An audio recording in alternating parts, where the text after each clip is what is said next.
This wasn't, I actually just wanted to. This was not for like. I know, but it's so funny. You're like,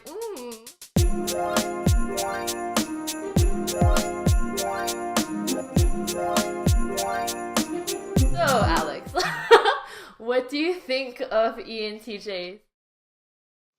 Yeah, it's interesting. I think it's like seeing what you could be, like another person knowing that, like, oh, I will never be exactly like that. Yeah, it's just like seeing your extroverted loop just kind of, operate with such ease while you're like struggling to be able to do that so much. Being an I dom, like I would like plan out everything before execution to make sure like every little piece fits, and so once I actually put it out there in the real world, it's like my envisioning of it is, it's all there already for everyone else to see. But I think the way you described how the ENTJ operates is that they would just like have this idea and then just go from it and figure things out along the way. The NI is really a big advantage because you have thought so much before acting, your first action is probably going to be successful. Whereas the ENTJs, I know they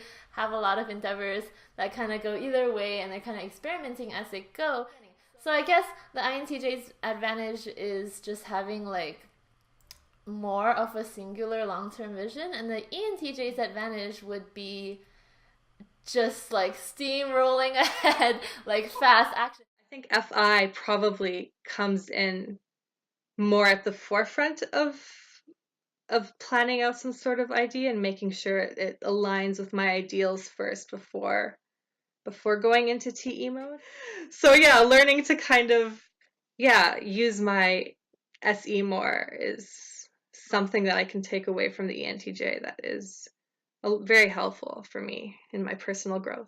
I think their tertiary SE, it makes them be quite impulsive in a way. Like they tend to be bigger like risk takers, or like they at least seem more daredevil than like the INTJ, who usually looks like more reserved.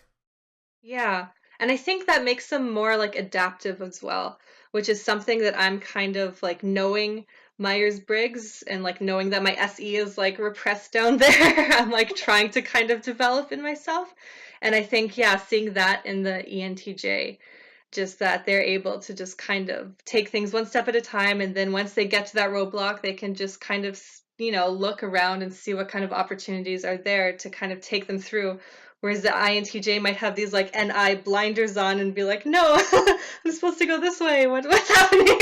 One big difference I've noticed between ENTJs and INTJs is that like INTJs are only interested in managing people so as far as it fits into their goal. Like otherwise they'd rather not deal with that. But like ENTJs, they like leadership for its own sake. Like, a few INTJs talk about how like they don't want power over people. Like, why are we always stuck in these positions? It's because you're responsible. Sorry.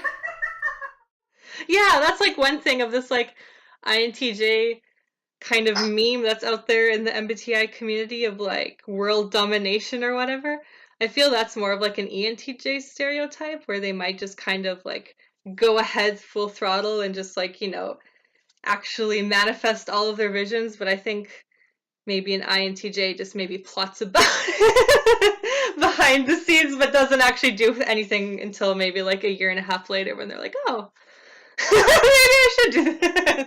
I think ENTJs are probably like one of the most misunderstood types. Like there's a strong image of them being like totally ruthless dictators, Right. which is kind of funny because everyone forgets that they have an FI that like pops out just like my TE pops out sometimes. As you know, I dated like an ENTJ guy for like 4 years, and he would go into these like sudden modes of FI consciousness.